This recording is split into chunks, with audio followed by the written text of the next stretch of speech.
Good morning. How's everyone doing? All right. My name is William Conlon. I am the director of the upcoming documentary Making Apes, the Artists Who Changed Film. Thank you.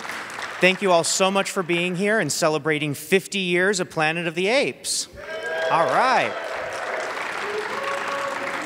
So we're going to bring our panel up in just a minute, but first we're going to run the brand new trailer. If you were here last year, you saw a version of it. We've got a whole new one with new interviews and somebody very special to introduce it, so enjoy.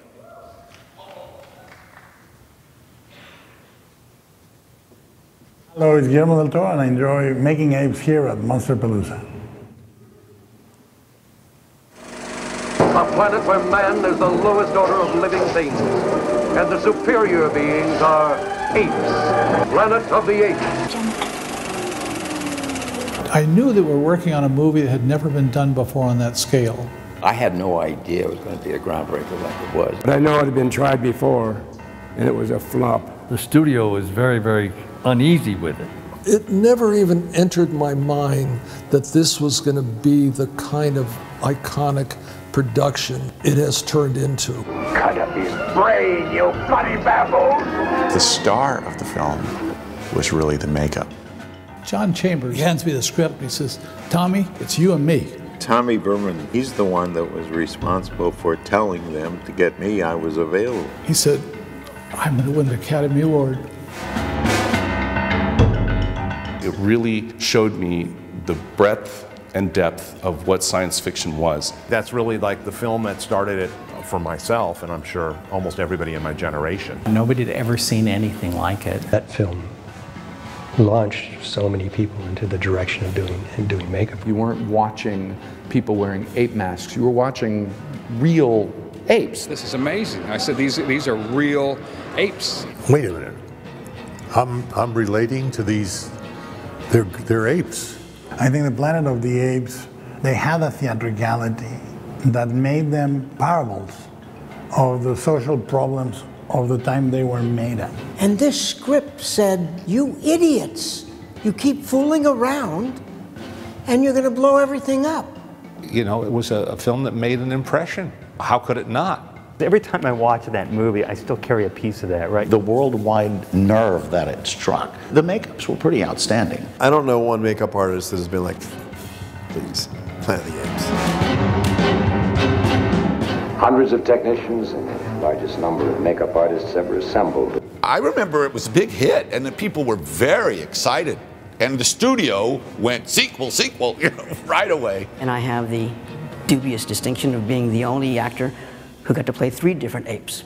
When you looked in the mirror at the end of this, you couldn't believe it was you. Thinking about actually applying a makeup to one of the original ape actors and being kind of in those same footsteps as John Chambers and Tom Berman, you don't even want to think about it while you're doing it because of how much that really means to a makeup artist. 50 years ago, I was Lucius, Dr. Zira's nephew in the film Planet of the Apes. After that time, there were many things written about the film and its sequels, but nothing about the people who were responsible for the makeup, or the people that were profoundly influenced by the film.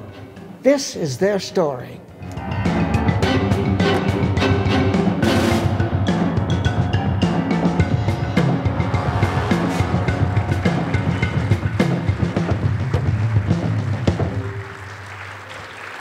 All right. So let's bring up our panel for the day. Our first person is the iconic, the one and only Mr. Tom Berman.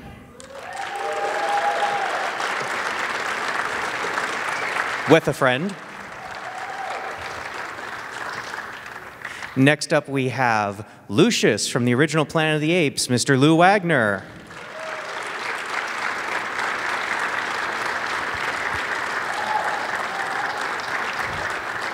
Right around here.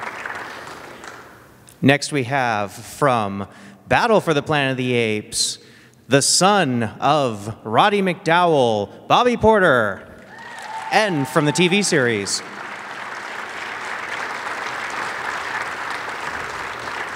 From the Stan Winston School of Character Arts, Matt Winston.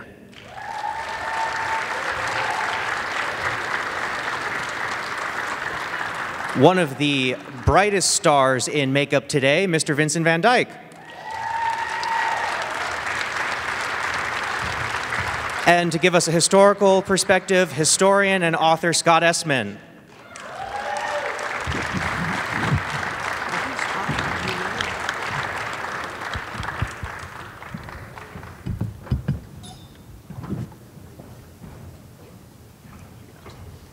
Fill in.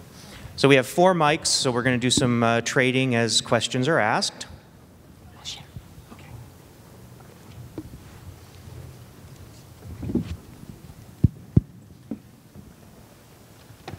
Excellent. How's everyone doing? We're good. Wonderful. How are you guys doing? So let's start with Tom Berman. Tom, you were there at the absolute beginning of Planet of the Apes as a motion picture. Talk about how you got into it. Well, I was working, I'll go back to the beginning. I was working at a factory down in Newport Beach where we made lint removers, those lint removers that tape roll. And I got a call from my father to come to help him do a sculpture at Don Post Studios of this big King Kong gorilla, which was about 12 feet tall. And John Chambers had designed it. And so I went there, worked, and made more money than I'd made. I think I made $5 an hour, which was big money for me. And they asked me to stay on. And a makeup artist came by and he wanted a quart of latex. And so I told him nobody was there. I didn't know what to charge him, but I told him to take the quart and I would replace it from what I had home. And he told me about an apprenticeship at 20th Century Fox. Well, I ended up getting that apprenticeship, which was a miracle in itself because there were 96 applicants, including sons of makeup artists and Ben Nye's own son. But I had a knowledge of making masks and casting and making molds and that sort of thing that other people didn't have. So they took me on because their lab man was named Dick Smith, not the famous Dick Smith, but an old curmudgeon of a guy. And I was there to learn his craft as well to replace him. And 6 months later, I was cleaning up after Ben Nye in his makeup station. And he came in with Dick Smith and Richard Hamilton, who was assistant department head, and they were talking about this movie that couldn't be done. They had done tests already with Edward G. Robinson, a few extras, and they were saying that this was too difficult. They were all going to retire because they thought it was impossible, and they said that they were going to bring in Bud Westmore from Universal, and because he had done a movie called List of Adrian Messenger. And I knew that Bud Westmore was not the one responsible for making all this stuff, that John Chambers was. And so I was being an apprentice, I'm not supposed to speak. I just clean up. So finally I had this Tourette's moment and I yelled, "He didn't do it." So Ben Nye says, "Who did it? What are you talking about? He didn't do it." And I said, "No, John Chambers did it. I saw the appliances he made for it. I saw photographs of what he did." And so he said, "Well, call John Chambers up and see if he'd like to come in and pick up a script." So I called John Chambers, and he was in the middle of making Spock's ears. He just finished doing I Spy, where he did Robert Culp as an Asian guy. And John said, "I'm too busy right now, Tommy. I can't come over." And I said, "Well, they want Bud Westmore." Well, John and Bud Westmore had butted heads before, and he says, "Oh, I'll be right there." So he came in and picked up the script. The following Monday, a little Buick Skylark pulled up in front of the makeup department just as I was heading for the lab, and he yells, "Tommy, Tommy, it's you and me, boy." And he hands me the script to Planet of the Apes. And he said, "I'm going to win the Academy Award." Well, they didn't even give Academy Awards back then. So I took that with a grain of salt, but the rest is history.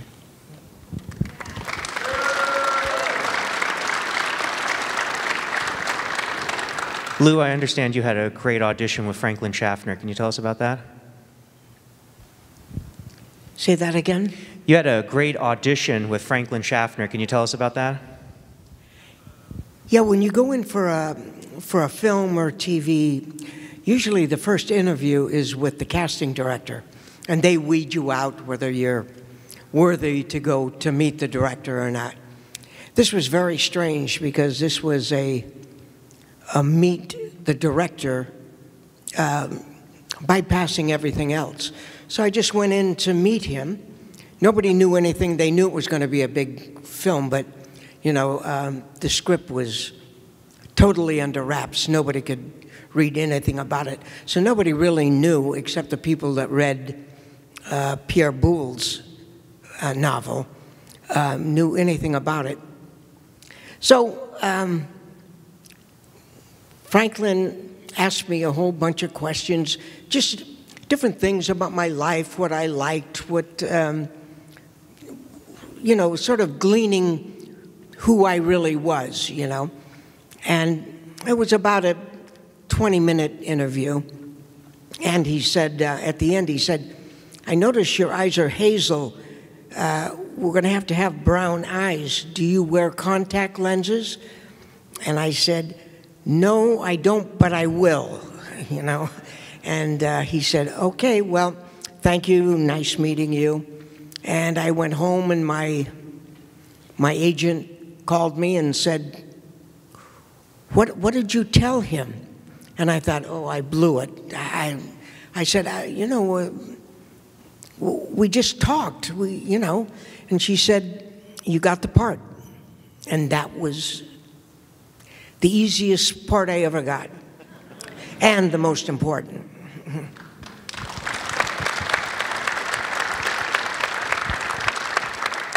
So, Bobby, how did you go from pre-med to simian? Before we start talking about me, I want to talk about all of you. If you weren't sitting there right now, we'd all be sitting at a bar right now getting totally blitzed because there would be nobody who cared about what we did 45, 50 years ago. So thank you to all of you for keeping us alive and out of the bar. One of the other things I want to say is that Monsterpalooza is here because of people like that man right there. If he hadn't created what we do for a living, and what all the makeup artists for the last 50 years imitated because of what he and John did, none of this would have existed. So thank you very much, boss. I was in college, and I lived next door to a guy who was in the film industry as a helicopter pilot, and I thought my career path was going to become stunt work, because the very first film I did, I had an appliance put on by this gentleman and Dan Strepek and Eddie Butterworth and some of the legends at Fox to make me look like the little boy in the film, because a lot of the scenes that we were going to do, I was going to be very closely photographed. And because my head cast and all the work had already been done at Fox, a couple years later when this role came up, I was actually on campus, and there was a film crew there shooting this little film called Conquest for the Planet of the Apes. And I ditched my organic chemistry lab, ran downstairs, had lunch with the crew because it was the same guys I had just worked with the summer before, and before I knew it, I was meeting J. Lee Thompson. 6 months later, I'm in his office. He said, well, can you act? And I said, well enough. Hey, good. It's the 5th episode, 5th series. Nobody's going to care. Just got a couple lines, put him in the makeup, let him do his own stunts. And then that just launched my career. I was so blessed because all the prosthetic work that I'd done since that time all was a result of, again, Obi-Wan over here. And so I am sitting on this stage with absolute icons, with everybody here who is far more talented and far more capable of being up here than me. I'm just really lucky, so shh. Don't let anybody know I'm faking it, okay?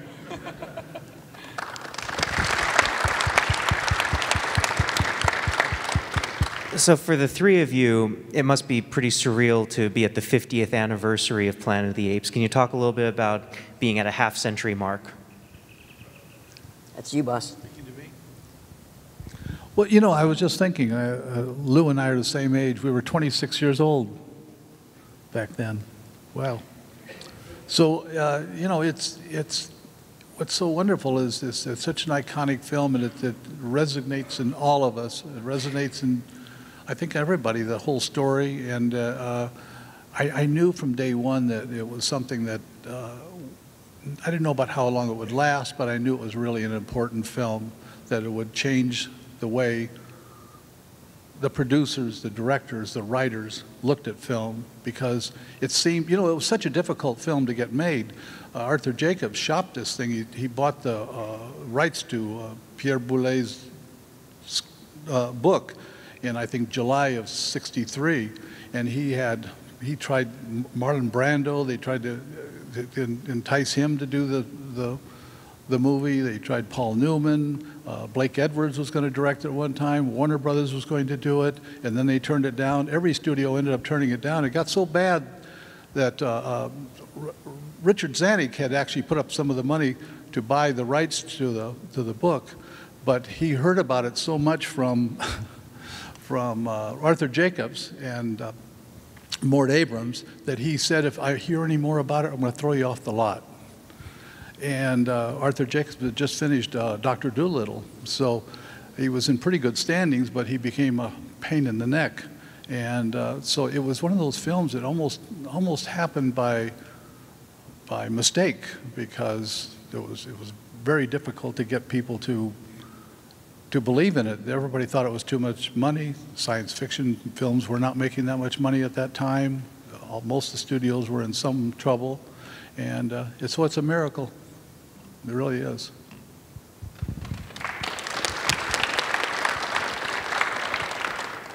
Lou, can you talk about your memories and what it feels like to look back 50 years on Planet of the Apes? Yeah. Well, I too was impressed when I read the script. I knew it was going to be something because the script was so brilliant, so articulate, and covered so many things about humanity. In essence, a true satire. You know, what I noticed all through my youth was even big pictures, great television shows. They were really hot for maybe 2 or 3 years after their demise, and then you didn't hear anything about them, you know? So that was not the common thing, to have something last for 10 years or 20 years. But it is just so gratifying, so shocking and gratifying that a film we did 50 years ago still has such presence in modern day. I mean, it's unprecedented, you know, and you know, like everybody up here, I'm just proud as hell to be part of this, you know, this wonderful franchise.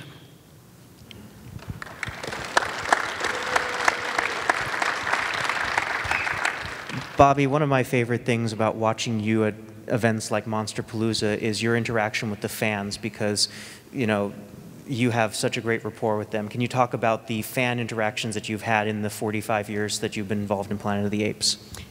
15 people in this room owe me money. I'm not sure I can see them, but no, here's the thing, you guys. Let's just think about this for a minute. There are probably 250 films produced every single year. Before I get on with this film is not Planet of the Apes. The documentary, Making Apes, is also unprecedented. Let me think about this for a second. If we're talking about something that was made 50 years ago, it's because it had the staying power, and because people like you have kept it alive for this length of time. This documentary is letting you guys behind the curtain. You're going to hear stories that have never been told before. When I did a little film for Fox called The Poseidon Adventure in 1972, there were 10 Academy Award winners on that project, both behind and in front of the camera. And there was a huge party and a celebration, and it was a huge PR campaign. 10 Oscar winners, oh. The people who have contributed their time and their energy and their interviews and their love to this project, because of young men like Will Conlon asking them nicely and Tommy Berman asking them not so nicely. 19 Academy Awards for a documentary that's homegrown by 5 people who have dedicated 3 years of their life to make sure that you all get a chance to see something remarkable. So thank you again. Thank you, Bobby. And and the people who have been integral in making this film happen, not just me and Tom, but Barry Berman, executive producer, Harleen Conlon, producer, Gary Conlon, cinematographer, who's on camera in the back of the house right now. There are countless people in this room and at this event who have been here with us from the beginning, so we thank all of you for your support. One of the critical aspects of this documentary is the people who were influenced by Planet of the Apes, and Stan Winston was deeply influenced by it. Matt, can you tell us about that? Yeah, he would not have had a career in effects had that film not been made. He always loved monster movies growing up and would make himself up as a werewolf and a vampire and scare the neighborhood kids, but he didn't consider that as a career. He went to college actually to become a dentist, like all good Jewish boys do.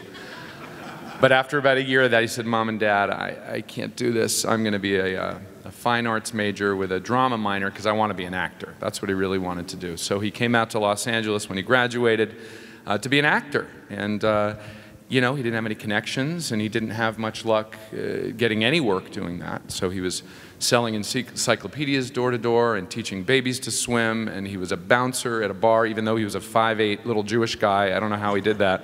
But one night, he went to see the opening of Planet of the Apes, and he sat there and let it wash over him, and it dawned on him that maybe acting wouldn't be his way into this magical world, but maybe makeup, which he'd always loved to do anyway, and wow, this is a big budget film, this is legitimate, maybe I can do that. And so that was the night that Stan Winston set his career path, was seeing that film. And it always stuck with him, like all of us, and like the interviews said. I mean, any makeup artist you talk to will say, that movie inspired me and perhaps influenced me to do this. So yeah. There would be no live-action dinosaurs for Jurassic Park if not for that movie. And I understand when the time came, still talking to you, when the time came for the remake of Planet of the Apes, there was a significant war to get the gig to do the apes. And what we actually have, courtesy of Matt, is an image of Matt and Stan in a test makeup and animatronic. So let's bring that up and show the audience that. So this is me and my daddy. It was his dream to be a part of the Apes franchise, and he did get to do that. He worked on a couple of the film sequels and the television series, and so he did get to be a part of it then, but he did want to put his own spin on the whole world. So in the late 90s, early 2000s, he was attached to create the new Apes. Jim Cameron was involved for a while, Oliver Stone, and Dad put so much of his heart and his artists into developing it. They did incredible sketches, and those makeups you see were, in my mind, the greatest Apes makeups ever created. No disrespect, Tom. Only because they were, the actor had linkages attached to their lips that would drive that muzzle and allow you to enunciate. As great as those makeups that Tom and John did, they were essentially, you know, two pieces of foam that moved together. But these makeups, you could move the lips, and they were unbelievable. I wish that this version had been made, but Rick Baker went ahead and did a fine job with Tim Burton, whatever. Is Rick in the room? Is Rick here? My dad's apes were better than yours. I'm sorry, don't tell Rick I said that, or do. But yeah, this was a dream come true. Dad was also, as I said, an actor at heart, and he and I got to play and perform and learn lines together and wear wardrobe and be apes. And this was a highlight of his life, this experience, and a highlight of mine. So yeah, those were our apes. Okay, P.S. I worked with Stan Winston as an apprentice. Many, many years ago, he turned me into a dog at Disney in the Shaggy DA. I will tell you right now, God rest his soul, Stan Winston is very, very proud of his son. You're gonna make me cry, don't do that. And on that note, he would be, and Tom had a very close relationship with Stan, and he's very important in this industry, so we are pleased to announce, this is the first time we're telling this publicly, Matt Winston will be narrating Making Apes. I'm taking vocal lessons now to deepen the cadence and sound more like this. So, no, I'm very honored, very honored. Thank you for asking. That's really huge, you guys. Yes. Yes. You heard it here first. Yes, first time we're announcing this. So Vincent, being in makeup today, what does Planet of the Apes mean to makeup artists? Well, I think that all makeup artists are on the same plane that Planet of the Apes had a huge, huge impact on them. I think that's probably one of the most common themes running across makeup artists today. But for me, it's pretty crazy because it's a movie that was huge. It's an impact to me. It was something that I was enthralled with as a little boy. I don't remember how young I was when I saw it. But to work for the guy that was involved with it so many years later is beyond surreal, such an honor. That was, I remember the first day that I walked into the studio and that was in the back of my mind, like, shit, this guy worked on Planet of the Apes. This is a big deal. So, you know, I think that will always stay true with all makeup artists, that there's something that we're living up to with work that was done 50 years ago that still holds up today, that is believable and realistic and just gorgeous. So I think I speak for all makeup artists that believe that. If you were here yesterday in our booth in the main building, we had a live makeup demonstration where Vincent and Tom put Lou into his Lucius makeup, interpreted as an ape 50 years later. We're going to roll some montage of when we did that in studio a few months ago. But what was going through, and we can go ahead and roll that, what was going through your head when Tom called you and said he wanted to put Lou back in the makeup? Terror. Yeah, when Tom and Barry asked me about this, it was so, I was speechless. It was such an honor, and to meet Lou was another honor. You know, one of the original actors to be in the film and apply makeup to him, an ape makeup, and then for me it's huge because I love old age makeup. So it was kind of my two loves put together of apes and old age. So it was amazing. We started sculpting it, and Tom and Barry came by and they put their beautiful touches on it, and we got to apply it collaboratively, which is my favorite thing in the world, is to be able to collaborate with people that I respect and admire, and it was fantastic. This is Ian Cromer applying the first time we did it, which is always interesting because it's a prototype, as Tom always says, that we're bringing to life for the first time. So we are bald capping him here and turning him into Lucius 50 years later. And we want to give credit to Gwen, who helped yesterday in the live display as well. Thank you, Gwen.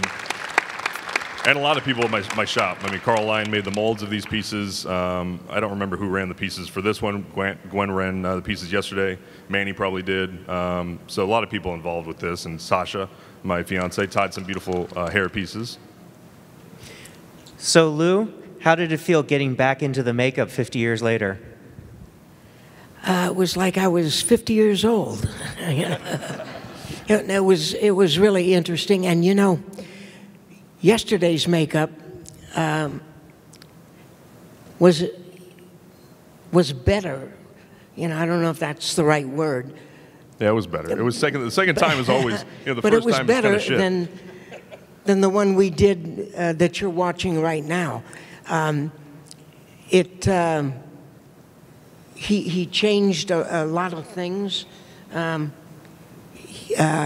sure Vincent can explain what the changes were. Yeah, one of the cool things was kind of doing a mix of old school and new school, where we did a foam latex chin piece, which was what all the original pieces were made out of, and then silicone for some of the other facial pieces. So there was a kind of combination of taking some weight away, which I think helped articulate a bit, but then having that new school silicone for the translucency, especially with an age makeup. I think it kind of lends itself to it. But I also have to say that Lou is exceptional in the chair. You can see him here. He just sits like a rock, which really it's not common. It's extremely rare for a makeup artist to deal with an actor who's all over the place. He was phenomenal. It was a pleasure to work on. Tom, quick question. You told me on Friday that these makeups were originally applied with spirit gum, which is no fun. But how about this new makeup? How about this makeup? Yes. This is the Telesis. This is Tellus, which is much more gentle. The problem is with the spirit gum years ago that it would crystallize over the day, as you know, and it was very difficult to get off, and you had to take it off with alcohol, and we had to keep them, towards the end of the film, we had to actually reuse some of those appliances, not on the principals, but on the other people. And to get those things off without tearing and ruining the edges, we couldn't use anything, a solvent other than alcohol. So it was especially rough on Kim Hunter, who had that kind of fine, nappy hair, and she would just be in tears at the end of the day. It'd take over an hour to get it off of her because it would pull all that hair out. Where Roddy McDowell, at the end of the day, he'd just reach up, grab his face, and tear it right off, which is not recommended. But this adhesive, it sticks better, it lasts longer, and it comes off so much easier.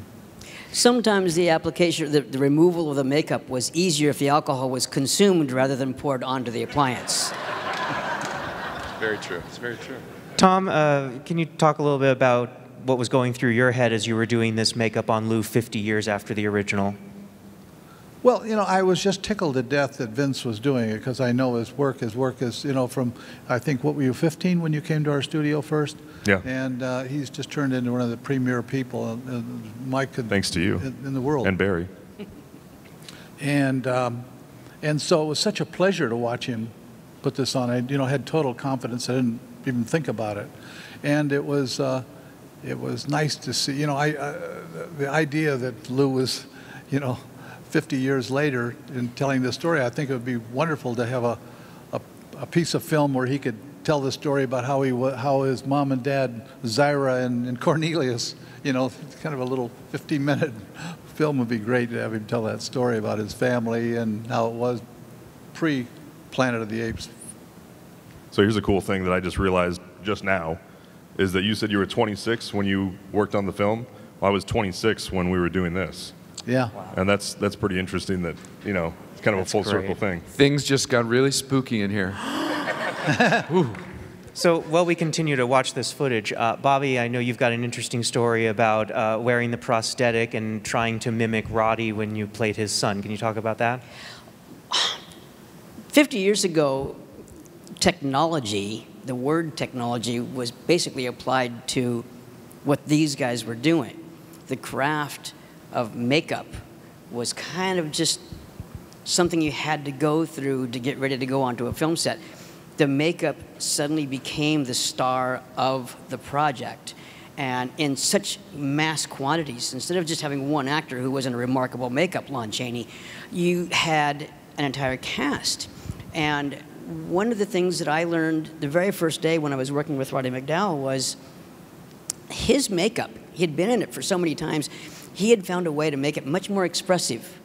We didn't have the technology of being able to make the lips move, and it wasn't motion capture, but Roddy was very expressive. And I asked my makeup artist, the wonderfully talented Jimmy Phillips, who came from the Phillips makeup family, how it was that Roddy's makeup was more flexible and more expressive. And he says, oh, it's a secret. Secret? Yeah, it's a secret. Even the president's son-in-law doesn't know how to find out how this happens because you need a top secret clearance. What, too soon? Wait, think about this for a minute. Oh, no, never mind. Okay. There's no Democrats in the room. Roddy had a little deal where I went to him the second day and I said, Dad, he goes, yes. I said, Dad, I need to be able to make the same expressions that you do because I'm your son and I'm going to inherit all of this someday. And he said, yeah, okay. So how is it that you do what you do? And he goes, just tell Jimmy to go fix it. And the appliance, the snout, as you can see right there in the picture, was fairly rigid in everybody else's appliance. It was foam latex, but it still had some thickness there. So what Jimmy did was hollow out the inside of it, right on the bridge of the nose, so that I could do the same little thing. If you watch Roddy in some of his things, he had that little, you know, sniffing kind of thing going. That's all it was. It was just simply hollowing out the inside of the appliance. And he let me in on the secret, and now you guys know too. So, Scott, Planet of the Apes, is a cultural phenomenon, not just because of the makeup, but the score and the story. Can you talk about why it has this lasting power 50 years later? Yeah, I think Apes is one of those films that divided time to a before and after, right? There was the stuff beforehand and after, and I think it's a combination of things that makes it great. First of all, let's give it up for Rod Serling, who wrote that screenplay. It's an amazing script, and I remember Rick Baker saying when he went to see the film, he was waiting and waiting and waiting because he knew apes were coming. But in that waiting period, you get to realize that Charlton Heston is a misanthrope. He really doesn't like people. There's got to be something better than man. And they turn the tables on that idea in such a way that it's unforgettable. Now all of a sudden he's the ultimate humanist. That's a good script that does that. So the screenplay definitely has a lot to do with the success of the movie. I think you also have to look at they're seeing, they recreated the John Chambers, Lou Wagner photo in Famous Monsters. Great. I think you also have to look at, Franklin Schaffner does a wonderful job with this material. A less sure director might have botched it. And without naming any names, some really good franchise film projects don't come out nearly the way that we hope they do. So Schaffner did an excellent job with the material, combining everything in terms of the characters, the story, the setting. And you have to also look at Fox really went to town on this. They had lots of apes. They didn't just have 2 or 3 or 4 apes. There's dozens and dozens of apes. The scene where Charlton Heston's being chased throughout the city, Ape City, is amazing. There's apes throwing stuff at him, and he's running away, and there's apes everywhere, and that kind of stuff definitely, sets a trend that this is going for it. This movie isn't skimping. And I think you also have to look at the Ape City set that they built out in Malibu Creek Park in Calabasas. Isn't that one of the great sets of all time? Should we recreate it next year? Let's build Ape City right in this room. Do it. That's a fantastic set, and that's really unforgettable. You're never going to forget that set if you see that movie. And then, of course, it goes without saying, and we've talked a lot about John Chambers and Tom's wonderful makeups in the movie, with contributions from many great artists like Ken Chase, who did Dr. Zaius' makeup. Wonderful, right? And he's arguably the second ape character in the movie. So beautiful. And then lastly, last but not least, Jerry Goldsmith's score. That score is first of all, it's highly unusual, isn't it? When things are happening to Charlton Heston in the city, he's doing that wonderful up and down the piano score, and then of course with the different things later with the apes. It's an amazing piece of music. And I think the last but not least, the ending so shocked people at the time, and it was a reveal that you'll never forget, right? Seeing that reveal. It's shocking, and they play it just with the ocean lapping up the shore. You just hear the ocean, you don't hear any music. So it's really kind of a creepy, harrowing moment, and it gives everyone pause to think about, is this really possible? Could this be the fate of the earth? So that ending, right, is one of the great all-time endings in movies, I think, without question. I think it's a confluence of all those things that make it the movie that we will never forget. Yes. Scott, wouldn't you agree that, of course, in the 30s and 40s, genre films had a sheen of class on them. There was investment. The production values were there. And then it became B-movie city for a while there. And I think maybe along with Forbidden Planet and a few others, Planet of the Apes made it respectable again and said, this is art, and we can tell artful stories here for adults with a fantasy element. I think that was one of the big things that this movie did. Yeah, I think science fiction, horror, and fantasy were slumming it for a while. I think you're right. It was considered secondary material to dramas and all-star cast movies and things like that. And, there's really 2 movies we have to look at that are both at the 50th that changed that. Apes, and then 2001: A Space Odyssey, right? Which came out right about the same time as Apes. And those 2 movies put sci-fi, fantasy, and horror back in the A-list, right? Very good point. I agree. I want to add to something. In this documentary we're doing, it's really about how this film personally affected all of us and the makeup artist doing it. And I want to tell some of the stories that you've not heard. Maybe some of you have heard it, but one of the things was when we first made the ape houses, William Kreber, who was Bill Kreber was the art director, and we were testing all the different apes for the very first time in full costume, coming out. They walked out in front of the camera, turned, animated their faces. So I waited till the end, and Leon Shamroy, Academy winning cinematographer, and everybody was there. And I came walking out with a head of Fred Flintstone on. I going, "Hey, Bonnie, it's me, Fred Flintstone." And I looked at poor Bill Creamer, and his face just went, "Oh." He says, "How could you do this to me?" And I realized it was such a stupid thing for me to do. But they reminded me of the Flintstone houses. They're beautiful.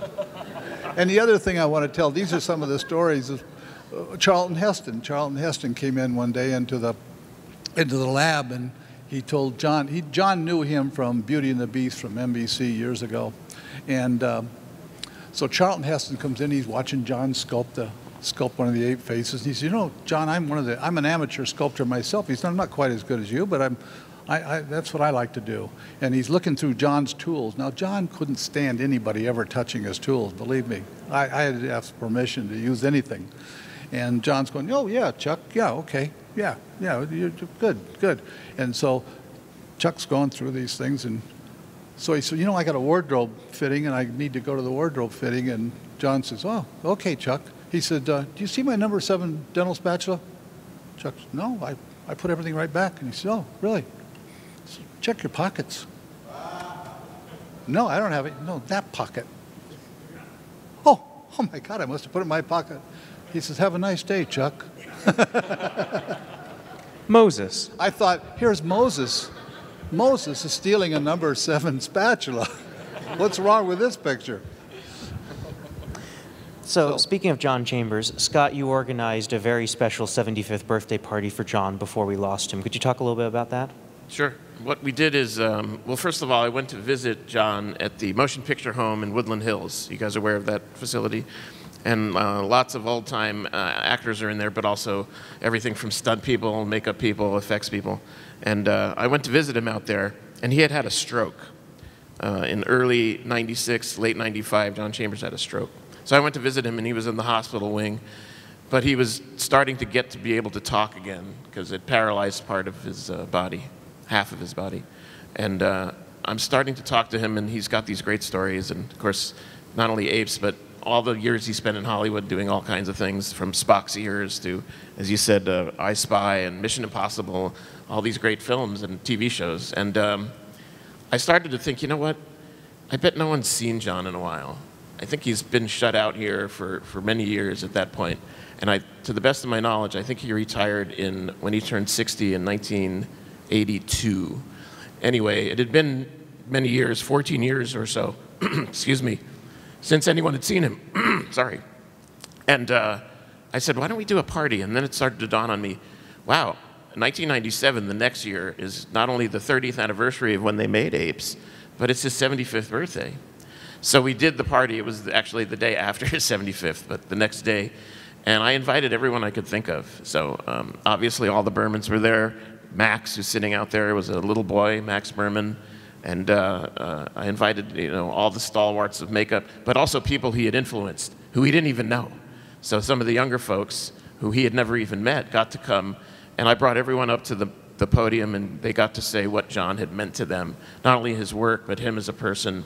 He had gotten a lot of people in the industry. He broke down a lot of walls of secrecy and nepotism, busted those walls down, and brought a lot of young people in.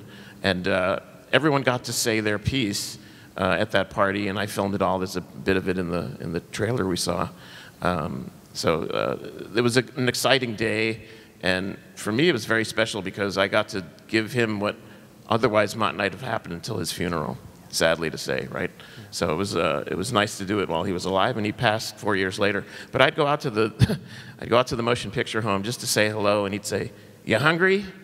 Come here." And he'd sit me down at the table, and we'd have lunch with them in the hall. So it was very nice, and I suggest all of you go out to that Motion Picture Home and talk to those folks. Some of them have amazing stories, and they've been, at the forefront of, I'm sure, a lot of the movies that are out in the hall here that you see and love. These folks are out there, and they have great stories, and they want to talk, and it's a wonderful place to visit if you're a fan of movies. And there's a beautiful statue there of Caesar in memory of both John and Roddy McDowall. Yeah, Nice, so you get to excellent. see that there. That's a great idea, you guys. Listen to what he says. Yes. That's a terrific idea. Tom, why don't we talk a little bit about you and John Chambers, because that was almost a father-son dynamic. Well, yeah, John became like a surrogate father for me. And we started the very first makeup studio away from the major studios in 1972. And the reason we started that studio was we used motion picture and television to cover us for our work on the CIA, which ended up as eventually, and you saw in the movie Argo. In fact, Argo was he loved knock-knock jokes. And Beneath the Planet of the Apes, he was always telling me knock-knock jokes, and his sense of humor was something. He said, "Tommy, knock-knock." I said, "Who's there?" He said, "Argo." I said, "Argo who?" And he said, "Argo, fuck yourself." And that's the title of not only the movie, but the script that they used to get people out of Iran as a science fiction film called Argo. So John and I, the last thing I worked with him on was we shared credit with Danny Strepek on Island of Dr. Moreau. And then he retired and moved away. So, Vincent, talk a little bit. Everyone says there's an ongoing battle between makeup and CGI. I think it's more of a synergy between the two. Can you talk about how you can work with computers and computers can work with you? Yeah, I would tend to agree with you, and most people in the room and in the convention would disagree with you. But I love visual effects, and I think that there's so much that we as prosthetic makeup artists can't do and achieve. And visual effects comes in and just takes off where we, kind of can't really get to what the script is wanting. There's certain creatures and, amazing things that are called for that I think a lot of guys in my industry want to still try and achieve, and I think it's a mistake. I think it's that kind of embrace the visual effects. Let it be a collaboration. Let it be like you said, a synergy between the two. I think that's really where magic can happen, and I think we're seeing more and more of it. I don't think anything's dying. I don't think visual effects is, tearing us apart. I think that's all kind of a lie that a lot of people are making up. I think it's really just a great marriage. And Vincent, this past year, worked on Darkest Hour, which Kazu won the Academy Award for. He did I, Tonya, so really some of the top makeups of last year in cinema, I think. And I want to bring up The Shape of Water, which won Best Picture. That is a perfect example of a character that is a combination of practical and visual effects, and it's beautiful. And I think most visual effects artists, Max Berman, you maybe can answer to this, like to have something real to begin with upon which to build and add digital augmentation. So, the smart filmmaker knows that as much as you can incorporate real-life physical things, that's just going to make the visual effects work that much better. So I think Shape of Water is a great example of the blend. Thank you, Guillermo. Thank you, Guillermo del Toro, who is also avidly pushing our little project here. Yes. So speaking of making apes, Tom, you approached me 2.5 years ago about this documentary. This has been the great honor of my life to work with you on this and work with everybody here and all the makeup artists and filmmakers and historians. Why was it so important that these stories be told? Well, I was taking a class in Santa Barbara where I live, and I was taking a class on memoirs, and I was thinking about writing my life story, and I thought, God, that's so daunting. I was a lousy student, and I thought, I'm in a class with people that are graduated from Yale and Harvard and Stanford, and these people are all brilliant and retired doctors and psychiatrists and attorneys, and I'm thinking, what am I doing here in this class? And so I started to write it in short stories, and one of the short stories I started to write was about Planet of the Apes. And then I realized, you know what, there's little more than a handful of us still alive from the makeup artists that worked on that film, and I thought, you know what, nobody's ever told their story. Nobody ever told us how they felt or what that did for their career, or how they got the job. It was the missing piece. There's a lot of documentation about Planet of the Apes, but nothing about the personal aspect of Planet of the Apes. So that's what I decided to do. And Will and his family, they shoot all the film festival and all the Academy events, and they have a company up there, production company. They do commercials and a lot of local commercials and whatnot. So I said, you know, I went down to, I used to sit behind Will when we would go to the screenings, and I said, are you interested in doing a documentary? He goes, yes, yes, yes, yes, yes, yes, yes, yes, yes, yes. He said, that's my lifelong dream. He said, I've done a couple, but that's my lifelong dream. So we all hit it off. His family are wonderful, and it's been such a pleasure going back and finding people and getting statements and interviewing people and realizing how excited people are about this. Thank you. So the documentary just entered post-production. Our last interview was with Guillermo del Toro about a week and a half ago. And I'm going to do the shameless plug now. If you can follow us on Twitter and Instagram @MakingApes and on Facebook @MakingApesDocumentary. We've got a lot of content on there. We currently have our... Take out your cell phones now and do it so you don't forget. Right now. I'm serious. We're going to lock the doors until you do it. We have our Indiegogo campaign on right now for our post-production funds. We have some incredible perks. They start at $5 and go all the way up to the top tier, in which Tom has original memorabilia from the Planet of the Apes films. We have jars out of John Chambers' makeup kit. He meticulously labeled everything. We have original artwork by Tom Berman. If you come by our booth, can we put the map up, please? If you come by our booth in the main hall, you can see original artwork with Tom Berman. Lou Wagner has a space near ours, so if you go into the Go-Go area, you can see Lou at his station, and please visit the Stan Winston School, which is in the center of the main hall, and talk to Matt there. I want to thank this incredible panel here for taking the time to talk about Planet of the Apes at 50. Wait a minute. Let's have wait. let's have the Apes cosplayers come up for a group photo, because we have some great apes here in the audience, and a mutant. I got one last thing to say. Okay, here's the biggest secret in the building. Don't tell anybody. For the price of a halfway decent meal with a halfway decent bottle of wine, with a halfway decent friend or family member, you can be a part of this film forever. The best kept secret of all of the campaign is for a Benjamin. You and Benjamin could get your name attached to the end credits of this film that will become amazingly popular. For $100, you can put your name in the end credits, and it will be a part of that forever. How long is that dinner going to last? Think about it. Thank you.